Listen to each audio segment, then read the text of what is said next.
किसी भी कपल की सेपरेशन यानी डाइवोर्स के बाद सबसे बड़ा इशू ये होता है कि बच्चे किसके साथ रहेंगे। दोनों ही पेरेंट्स, चाहे वो मदर हो या फिर फादर हो, उनकी ये कोशिश होती है कि बच्चे उनके साथ रहें। ऐसी सिचुएशन कोर्ट्स के लिए भी नॉर्मली बहुत ज़्यादा हार्ड होती है, बिकॉज बच्चे रह तो किसी एक के साथ ही सकते हैं एंड कोई प्रॉपर्टी तो है ही नहीं कि जो कि तकसीम की जा सके। सो ऐसे में लीगली किसका ज़्यादा हक होता है बच्चों पे? कोर्ट बच्चे किसे देंगी, माँ को या फिर बाप को? एंड बच्चों की कस्टडी में कोर्ट किन किन चीज़ों को कंसिडर करती है फैसला करने में, ये सब जानेंगे आज इस वीडियो में। सो वीडियो को एंड तक लाजमी देखिएगा विदाउट स्किप किए। तमाम देखने और सुनने वालों को मेरा सलाम अर्ज़ है। मैं हूं Hammad Ahmad Khan, advocate, and welcome to the legal forum. आगे बढ़ने से पहले चैनल को सब्सक्राइब कर लें। सो शुरू करते हैं दो अहम कॉन्सेप्ट से। First is guardianship and other is custody. Pakistan में जो फैमिली लॉज हैं वो सब ड्राइव किए गए हैं इस्लामिक लॉ से या मुस्लिम पर्सनल लॉ से, यानी कि आपकी जो भी फैमिली मैटर्स होते हैं जैसे कि शादी, तलाक, वरासत के इश्यूज, ये सब रिलीजियस पर्सनल लॉ के हिसाब से ही डील किए जाते हैं। इस तरह गार्जियनशिप एंड कस्टडी भी मुस्लिम पर्सनल लॉ के तहत ही डील की जाती है। इस्लामिक लॉज में इन कॉन्सेप्ट्स को वलायत एंड हजानत कहा जाता है। वलायत का मतलब होता है गार्जियनशिप एंड हजानत कहते हैं कस्टडी को। अब सुनने में शायद ये एक आम आदमी को इनका मीनिंग सेम ही लगे, बट दोनों में डिफरेंस है। जो गार्जियनशिप होती है उसमें बच्चे के लिए या माइनर की जो प्रॉपर्टी है उसके लिए जो डिसीजंस लेने होते हैं उनका इख्तियार गार्जियन को दिया जाता है। इसमें बच्चे की तमाम जिम्मेदारी भी गार्जियन के पास ही होती है, जैसे कि उसकी development, expenses, each and everything जो है वो गार्जियन की जिम्मेदारी होती है। फादर जो है वो बच्चों का नेचुरल गार्जियन होता है, तो इसलिए तमाम जिम्मेदारी नॉर्मली वालिद की ही होती है। एंड इन मोस्ट केसेस जो गार्जियनशिप होती है वो वालिद के पास ही होती है, बट जैसे अगर कोर्ट चाहे तो किसी और को भी गार्जियन अपॉइंट कर सकती है। अब बात करें खजानत की या कस्टडी की, तो इसका मतलब होता है कि बच्चे फिजिकली कहाँ पे रहेंगे, बच्चे फिजिकली किसके पास रहेंगे। याद रखें, जरूरी नहीं है कि गार्जियनशिप एंड कस्टडी दोनों एक ही शख्स के पास हो, दोनों अलग अलग लोगों के पास भी हो सकती हैं। एंड अक्सर होता भी ऐसा ही है, जैसे कि कस्टडी शायद मदर के पास हो बट जो गार्जियनशिप है वो फादर के पास हो। सो चलिए बात कर लेते हैं कि बच्चों पे ज्यादा हक किसका होता है, माँ का या फिर बाप का। देखिए, ये बात दूसरी है कि बच्चों की कस्टडी किसी एक को मिल सकती है, लेकिन ये बात भी याद रखने वाली है कि माँ और बाप दोनों का बच्चों पे पूरा हक जरूर है।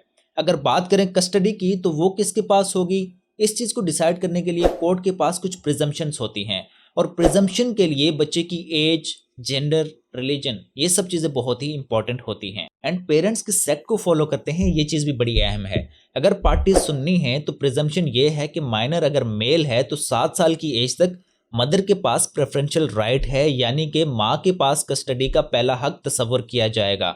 और अगर फीमेल है तो till the age of attaining puberty माँ के पास हक होगा कस्टडी का। वहीं अगर शिया सेक्ट के फॉलोअर्स हैं तो माइनर अगर मेल है तो 2 साल की एज तक, और अगर फीमेल है तो 7 साल की एज तक मदर के पास प्रेफरेंशियल राइट होगा। ये जो एजेस मैंने बताई हैं, इनको अटेन करने के बाद प्रेफरेंशियल राइट मदर से फादर के पास शिफ्ट हो जाता है, यानी कि कस्टडी फादर के पास आ जाएगी। लेकिन याद रखें कि it's just a presumption and ये कंक्लूसिव प्रिंसिपल नहीं है, यानी कि हमेशा सिर्फ इस बुनियाद पे फैसला नहीं किया जा सकता। इसके अलावा जो सबसे अहम चीज देखी जाएगी वो है वेलफेयर ऑफ माइनर, यानी कोर्ट तमाम फैक्ट्स एंड सर्कमस्टांसेस को देखते हुए ये एनालाइज करेगी कि बच्चे का बेहतर मफाद किसके साथ है, माँ के साथ या फिर बाप के साथ। एंड ये चीज सबसे ज्यादा अहम है एंड मोस्टली इसी चीज पे डिसाइड किया जाता है कि बच्चे किसके साथ रहेंगे। अब ये वेलफेयर ऑफ चाइल्ड का मतलब क्या है, इस बात को honourable supreme court of Pakistan ने Firoz Begum versus lieutenant colonel Mohammad Hussain के केस में ये कहते हुए एक्सप्लेन किया था कि welfare of child is the supreme consideration for custody matters. And welfare का मतलब ये है कि बच्चों की मटेरियल एंड फाइनेंशियल वेलबींग के साथ साथ उनकी moral, spiritual and intellectual development कैसी हो रही है, ये चीज भी बहुत ज्यादा अहम है। ये बात भी याद रखिएगा कि फाइनेंशियल स्टेटस काफी अहमियत जरूर रखता है, बट ये सोल कंसिडरेशन नहीं है। सुप्रीम कोर्ट ऑफ पाकिस्तान ने हर्बल वर्सेस उस्मान के केस में ये रूलिंग दी थी कि पेरेंट्स की पॉवर्टी यानी कि उनकी गुर्बत कस्टडी के राइट से उन्हें महरूम नहीं कर सकती। एंड इस केस में कोर्ट ने माइनर्स की कस्टडी मदर को दे दी थी, बावजूद इस चीज के कि उसकी फाइनेंशियल कंडीशन काफी ज्यादा खराब थी। सो वेलफेयर को डिटरमिन करते हुए पेरेंट्स की education, financial health, moral character, intellectual level, ये सब चीजें कंसीडर की जाती हैं। एंड इन सब चीजों पे बेस करते हुए ही कोर्ट इस चीज का फैसला करती है कि बच्चे का जो बेहतर मफाद है या वेलफेयर है वो किसके साथ है। अब इसके अलावा एक और चीज होती है विजिटेशन राइट। देखिए, जैसे कि मैंने पहले मेंशन किया है कि बच्चों पे माँ और बाप दोनों का पूरा हक होता है, तो जब कस्टडी किसी एक के पास होती है तो दूसरे के पास ये राइट होता है कि वो बच्चों से मिल सके, एंड उसे मिलने से नहीं रोका जा सकता। इसमें नॉर्मली जो गार्जियन कोर्ट है वो विजिटेशन के शेड्यूल्स बना के दे देती है, एंड ये शेड्यूल्स कंप्लीट डिस्क्रेशन होता है कोर्ट का कि विजिटेशन किस तरह से होगी, सिर्फ मिल सकते हैं या ओवरनाइट कस्टडी भी ले सकते हैं, और कितने दिन हफ्ते में मिलना है, महीने में मिलना है, या किस तरह से मिलना है, ये कंप्लीट डिस्क्रेशन है गार्जियन कोर्ट का। फर्दर इसके अलावा कुछ और भी ऐसे एलिमेंट्स हैं जो कि डिटर्मिनिंग फैक्टर हो सकते हैं कस्टडी के लिए एंड इवन कस्टडी मिलने के बाद भी। First is moral character of parties. अगर एक पार्टी ये साबित कर देती है कि जो कस्टडी मांग रहा है या जिसे कस्टडी मिली हुई है उसका मॉरल कैरेक्टर अच्छा नहीं है, तो इस सूरत में कोर्ट या तो कस्टडी उसे नहीं देगी, या अगर दी हुई है तो उस कस्टडी को रिमूव किया जा सकता है। सेकंड इज कि अगर मदर के पास कस्टडी है एंड वो दोबारा से शादी कर लेती है, तो इस सूरत में भी कोर्ट माइनर की कस्टडी रिमूव कर सकती है, स्पेशली अगर कस्टडी फीमेल माइनर की है तो। Because in Pakistani law generally courts he consider करते हैं कि जो स्टेप फादर है वो नामहरम है, लेकिन मेरा ओपिनियन इससे थोड़ा सा डिफरेंट है और ये मेरे ओपिनियन में गलत है, क्योंकि शरिया लॉ जो है वो इसके बरक्स कहता है। बहरहाल एक ग्राउंड जरूर है एंड ये ग्राउंड सिर्फ मदर के लिए एप्लीकेबल है, और फादर दोबारा अगर शादी करता है तो उससे कोई भी फर्क नहीं पड़ेगा।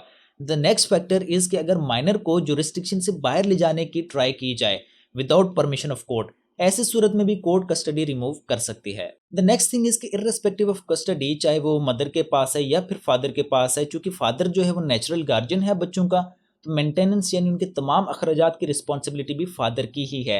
एंड अगर फादर मेंटेन नहीं करता तो उनकी मेंटेनेंस भी थ्रू कोर्ट क्लेम की जा सकती है। सो अगर कंक्लूड करें कि किसका ज्यादा हक है बच्चों पे, तो इसका आंसर ये होगा कि जो ये साबित कर सके कि चाइल्ड की जो ज्यादा वेलफेयर है, जो ज्यादा बेहतर मफाद है, वो कस्टडी उसके पास होने से है। बाकी सब प्रिजम्पशंस हैं वो रिबट की जा सकती हैं, लेकिन जो वेलफेयर ऑफ माइनर है ये सुप्रीम कंसिडरेशन है। जो ये साबित कर लेता है कस्टडी उसे मिल जाएगी। अब नेक्स्ट चीज ये है कि अगर किसी को बच्चों की गार्जियनशिप, कस्टडी या फिर विजिटेशन राइट्स अगर चाहिए तो उसका क्या प्रोसेस होगा।